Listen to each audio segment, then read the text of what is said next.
13 years, going on 14. Been a nurse practitioner a long time.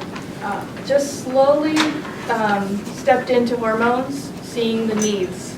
It's been a really neat journey. So I tend to watch people, and I watch new trends for a while before I decide whether or not I want to do them. And so I watched hormones for a while, and we all know the normal hormone routes that have been around for a long time. But I watched some of the more bioidentical forms, and in particular the pellets, and I decided to dive in 2015, and it's been really exciting because it's been a really neat tool for the toolbox to help people. So I'm going to tell you everything I know. It's really informal. Please just ask questions as we go along. But hormones are, I like to think of them as a powerhouse. They're very small quantities in our body with really mighty effects. They're made in our ovaries or our testicles and our adrenal gland. So when our ovaries are no longer producing follicles, our adrenal glands are responsible for the remainder of the hormones we need in menopause. Our biggest insults to our hormones, besides aging, which we all know is part of the process to losing hormones, but it is all the stress that we live in. We live under more stress than we were intended to live under. So our bodies are dealing with a lot of insults. And just as much emotional and spiritual insult, as well as other health problems, inflammation in our body. There's a lot of things, and it seems like the first organs to get attacked are our hormone-producing organs, our thyroid, our ovaries, our testicles, our adrenal glands. So I have been specializing in this for a while because it's not really done to its fullest extent in traditional medicine. So I take that traditional medicine box and I have just added all of the holistic and functional that I know so far, and I'm always learning. But so you can see why we'd have so many reasons to be deficient or impaired. And I see people in their 20s who already have no testosterone in their body. So it goes way back for a lot of people. And now that we're kind of in an age of being aware of our hormones more, you can think back and actually recognize the time when once you start learning their benefit, you can recognize when you were more deficient. And a lot of us, it goes way back. So we're going to learn a little bit more about all of the different hormones. But one of my functional teachers says that stress, crap food, and toxins is the culprit of all our ailments. And there's a lot of truth to that. But we also are now in this age where we get to choose if we want to restore our hormones. We can restore them to a physiologic level, like what would be matching our age, just repairing what's been lost that shouldn't have been lost. Or we can actually restore them to an optimal level, a little more of disease reversing, going back a little, which is really exciting and fun. So a lot of times our health problems can be a choice between medicine or hormone replacement if you have the tools to know and be shared that information early on. Because sometimes our first symptoms of a struggle are in our mood or our sleep, and those are highly hormone responsive. Adrenal is huge for all of that. Thyroid, huge. We already know a lot about thyroid. Then sex hormones are progesterone, testosterone, and our estrogen. So there's a new set of lenses we can look at our health problems with. You don't have to accept all of aging the way we see it nowadays. I don't believe that this is necessarily how we were supposed to age.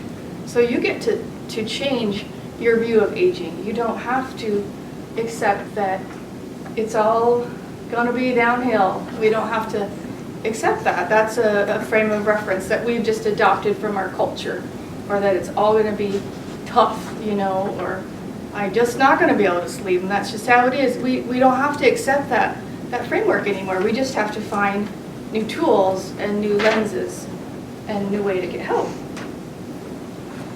So let's see, like I said earlier, we weren't created to endure the amount of stress on our bodies that we get. That I I guess that's the message that I'm just trying to repeat all the time for people, because sometimes people come in and they don't understand why there's so much to work on, you know, and it's just because, well, let's start with college. Two careers, same time, night shift, having a baby, you know, like it just goes way back. That was me. So I did all that at the same time, and then I got my first autoimmune illness, and so, you know, we aren't aware always of what's going on until later on, the aftermath. I have some really good resources that if you guys want, these are my favorite hormone books currently, and they really educate you on what they are, what they're for, what your symptoms of deficiency are. And that we'll talk a little bit about that tonight, but there's always more to learn. And then they also have, like this one has a lot of that research references. So if you're a research junkie and you want to see the proof, it's in the research. So, all right, you guys got your hormone handout, right? Let's touch base a little bit. We're going to just talk about full hormones tonight. So progesterone, and you can read that there. When I am describing progesterone to someone, so in my experience, progesterone is the first deficiency we encounter, and that's irregular periods, fertility struggles, estrogen dominance. I can't explain that right off the top of my head, but endometriosis is an imbalance of progesterone and estrogen. So those are what we're seeing young, right?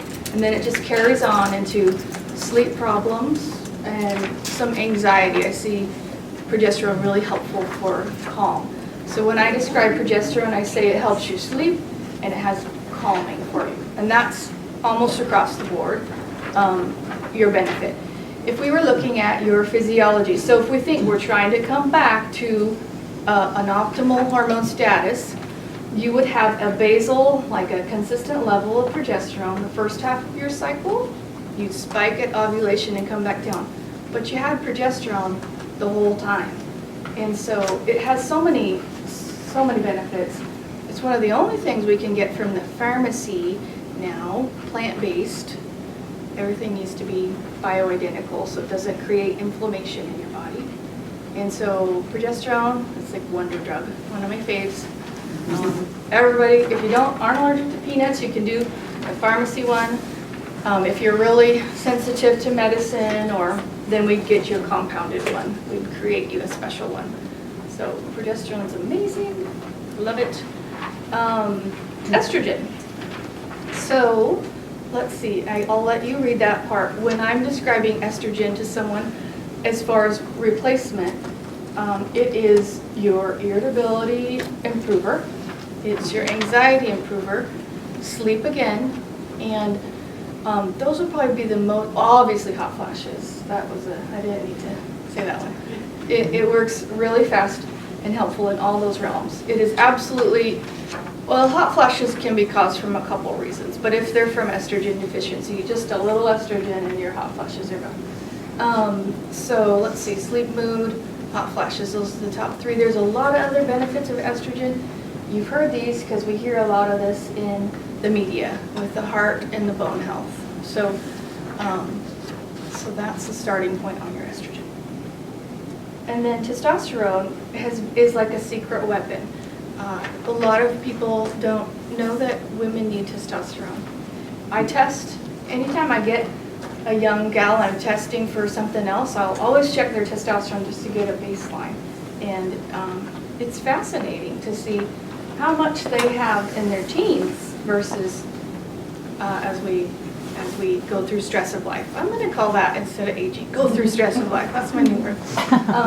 But anyways, testosterone in the realm of replacing is your old self back.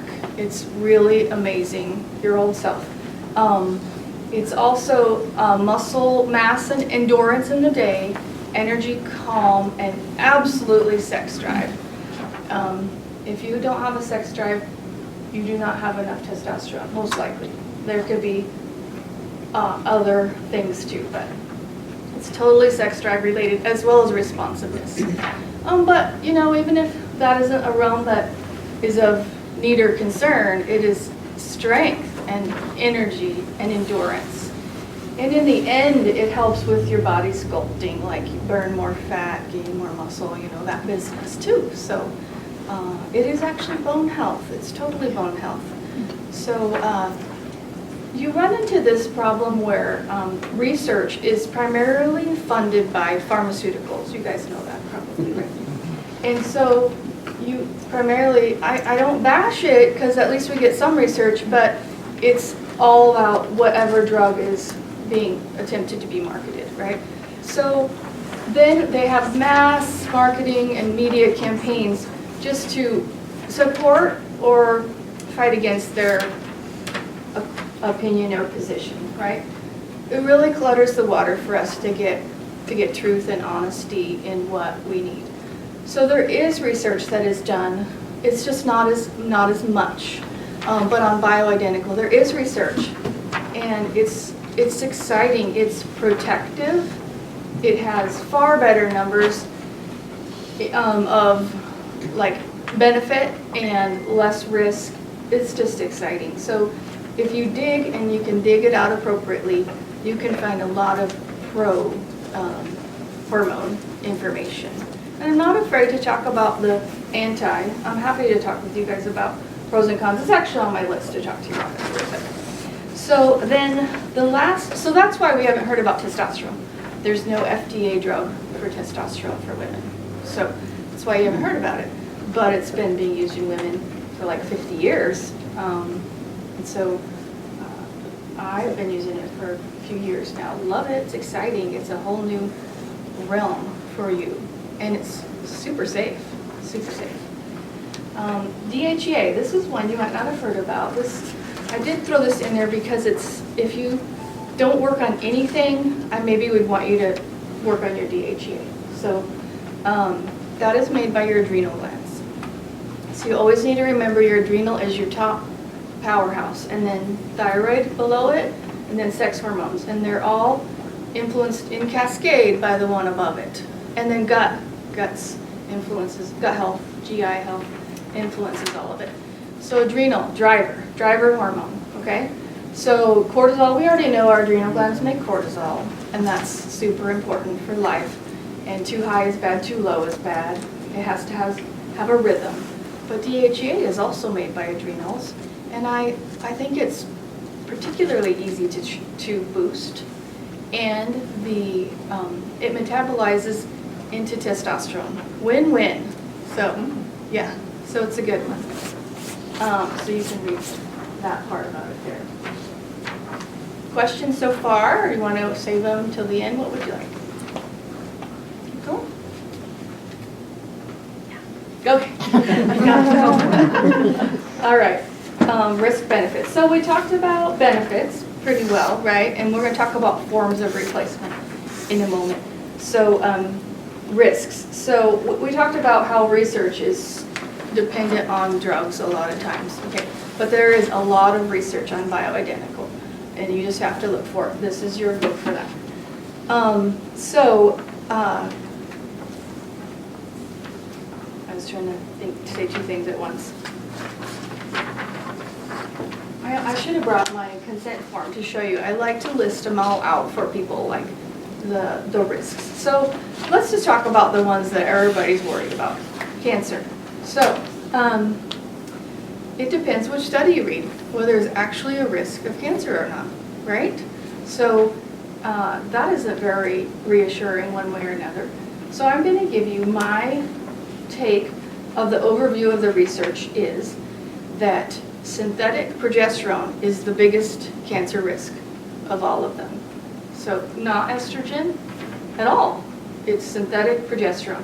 A big study that scared everybody off, it was synthetic progesterone. But you don't know that because that's not what was told to us. So that is the summary of them for you. There was another thing I was going to tell you. Let's see, I think I have it on this page.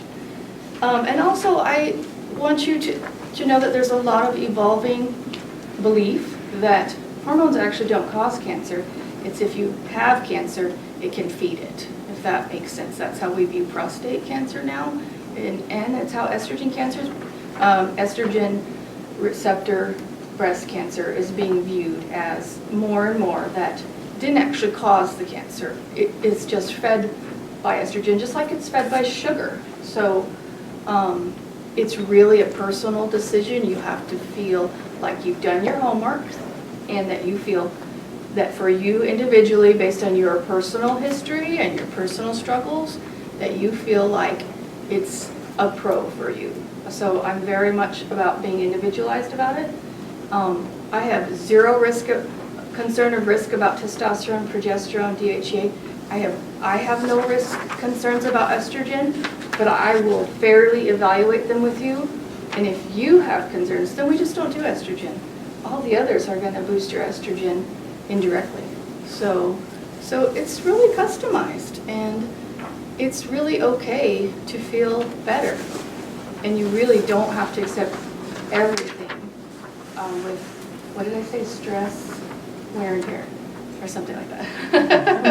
I don't like the word aging, but it is the truth. But anyways, so let's see. So that's my take on your risks. So that's the big subject, right? The cancer talk.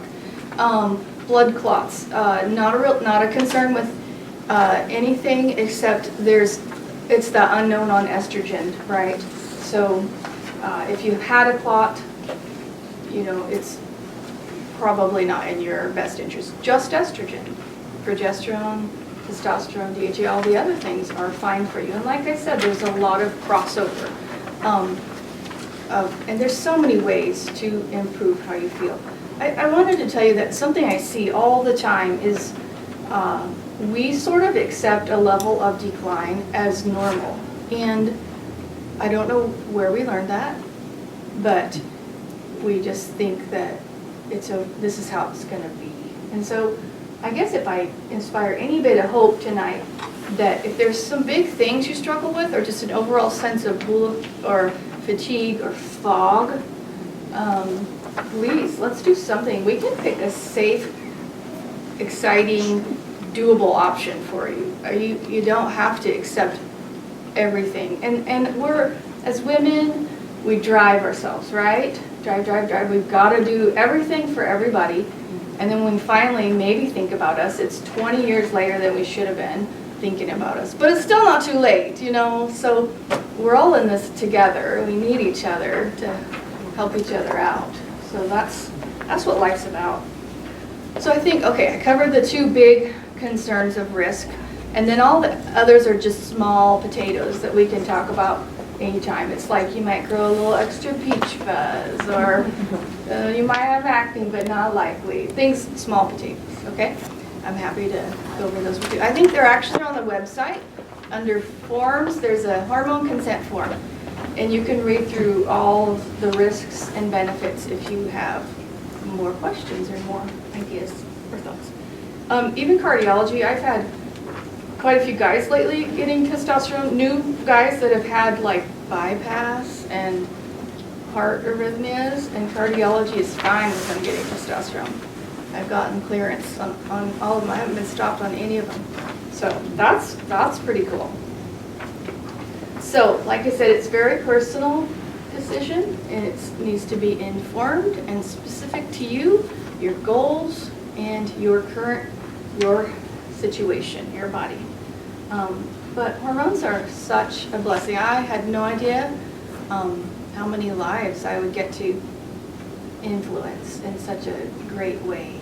It's been like it makes my job so fun. It's so exciting. So let's talk options of replacement. Okay.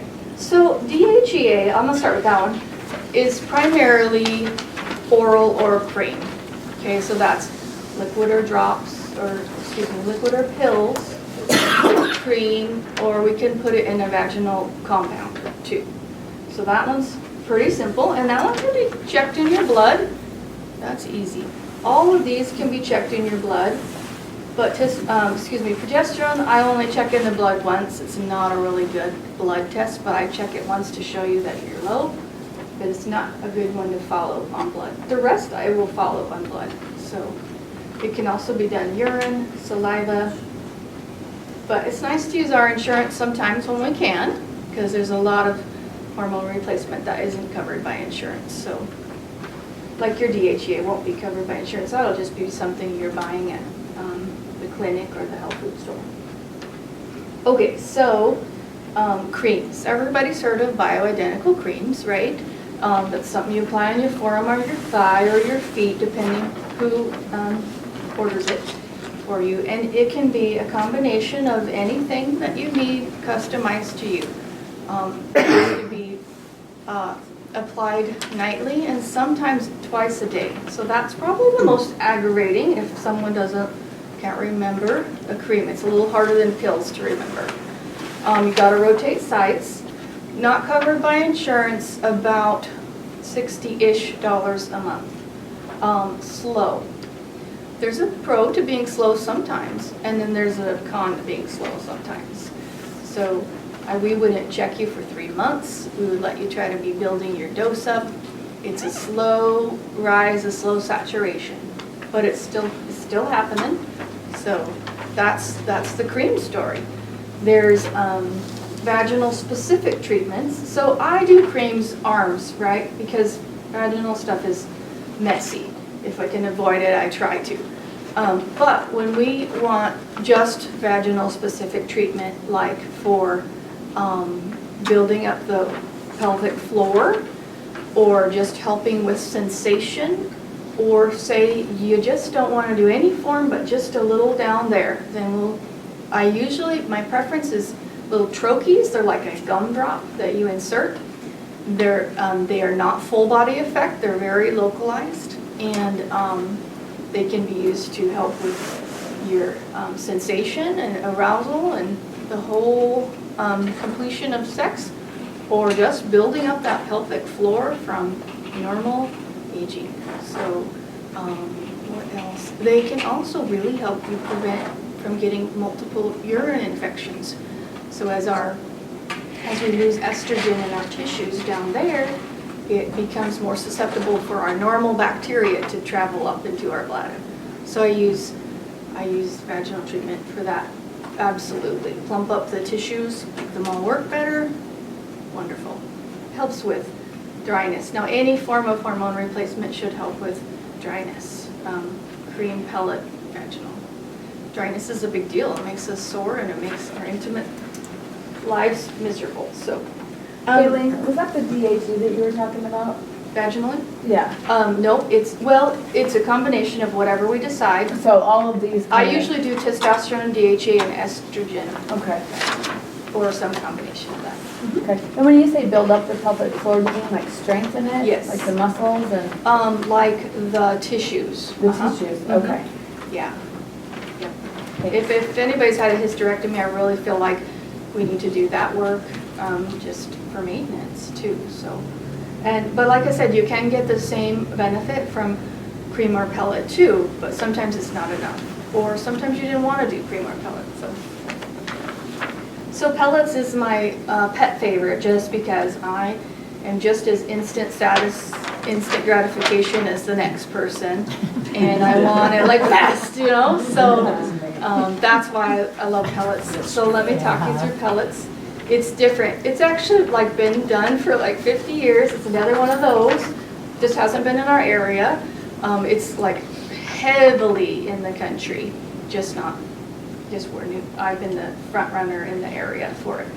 Denver, Lincoln has tons of hormone pellet clinics. So, but we do it excellently. I do it very customized. So make sure you talk to me before you go somewhere else, because I want to teach you what you need to know. But so let's see, pellets. It is a bioidentical compounded dosage for you. It is only estrogen and or testosterone. I will do both or just testosterone, depending on your need. Okay, so you still have to get the others a different way, unfortunately. That's okay. It is a mini procedure in the office, super easy. I numb a little spot on your bum cheek right here with lidocaine. That's the worst part. And I make a little nick that's like that big. It's very teeny. And I sneak in the pellets. And then I steri-strip it. And you are modest for a week with your activity, right? Walk, but don't go, no aerobics for a Don't week. do curves, huh? No curves for 1 week. Because we want that to nest in, right? Seal over, nest in, and be all set, because it lasts 3 months. And it gets to 4 sometimes, very easily gets to 4. So it's released with your metabolism. So I like that. When you're in more metabolic need, more is released. And I monitor it closely with blood. And the first time you get your blood drawn before, 4 weeks in, and before your next pellet. But from then on, it's just every 3 months. I want to know what your body's doing. So I'm going to watch it in the blood.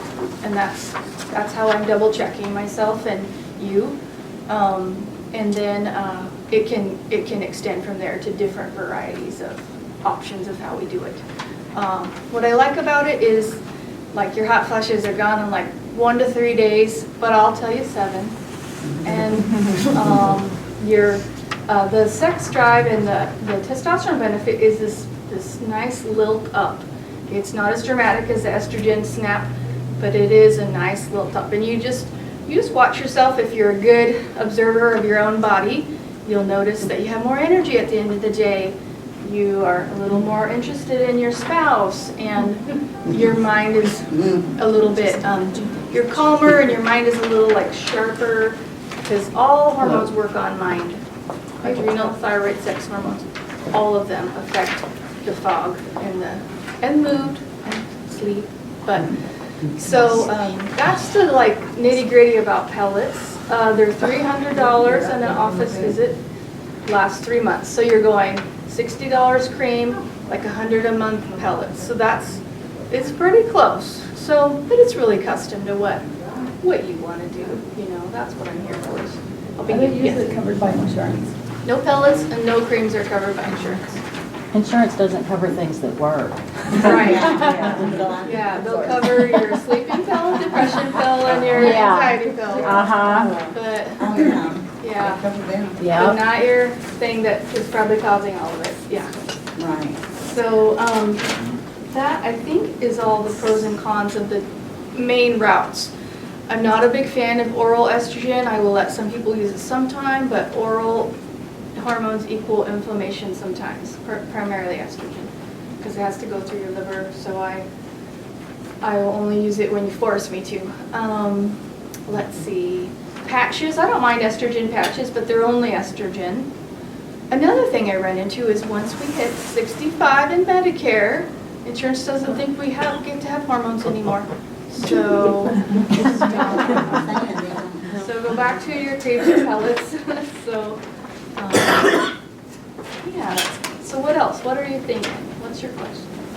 What have I not told you yet? You put just one pallet in? It's very custom. It depends what you need. Oh, okay. No, yeah, And you find out that from a blood test then? yes.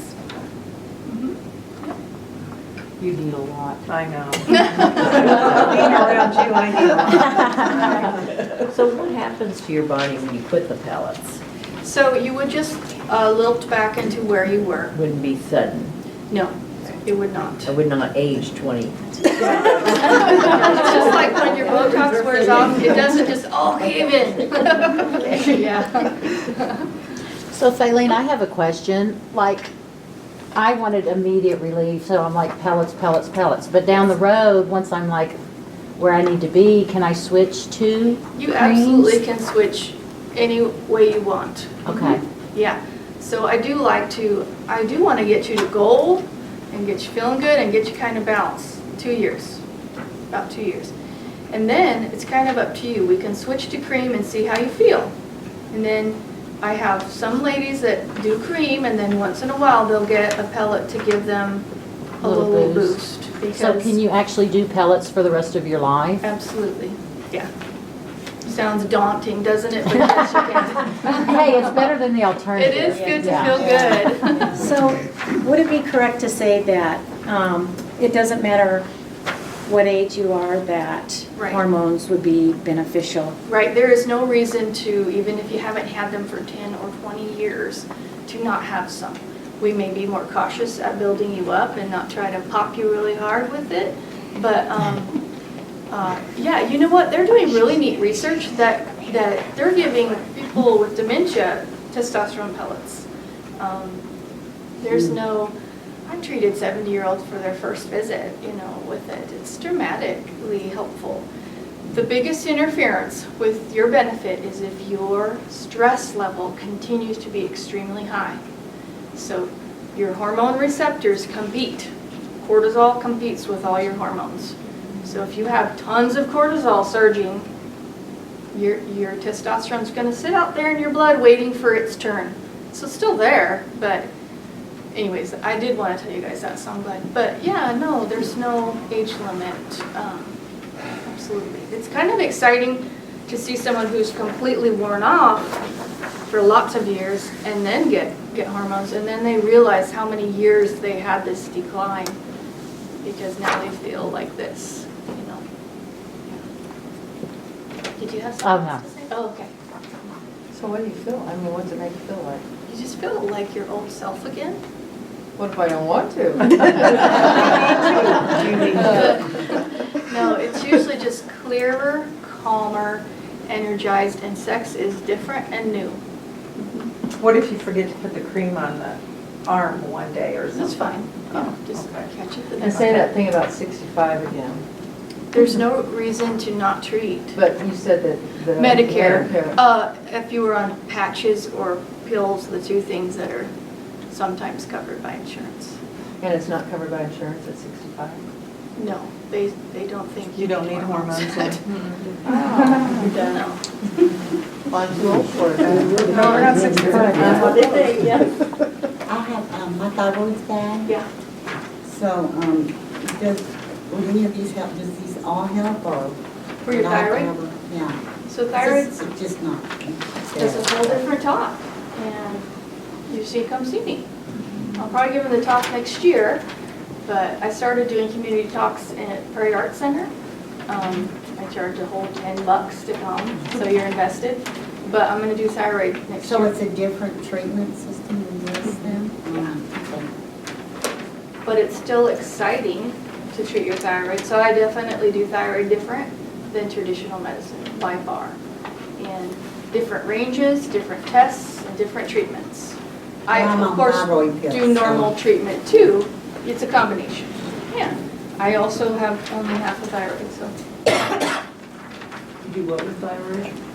I look at your labs. I only have half a thyroid. I Okay. was just relating to her, but Yeah. I look at labs different, I order different labs, and I treat holistically. Aside from your thyroid hormone, you still need thyroid hormone, but there's more to it. There's a whole lot more to it. Would my insurance cover, An office visit, well, cover the thyroid treatments, does it cover that? half and half. Probably more no than yes, but yeah, because if we want to treat ourselves holistically, that's when we run into Well, that part I didn't figure they would. yeah. So they'd cover the medicine and the office visit, but if I was telling you needed vitamin D and selenium and zinc also, that you'd have to cover. You said something about gut health Yeah. earlier. What- Our microbes actually send more messages to our body than any other messaging in than our brain, our microbes. So this is it's not new, but it's finally coming out to where we all are learning about the microbiome and our microbes, right? So that messages everywhere, right? And our hormones are a response of that messaging. So our gut health hugely affects our hormone production and use in our body. I have bile reflux. Yes. Oh, God.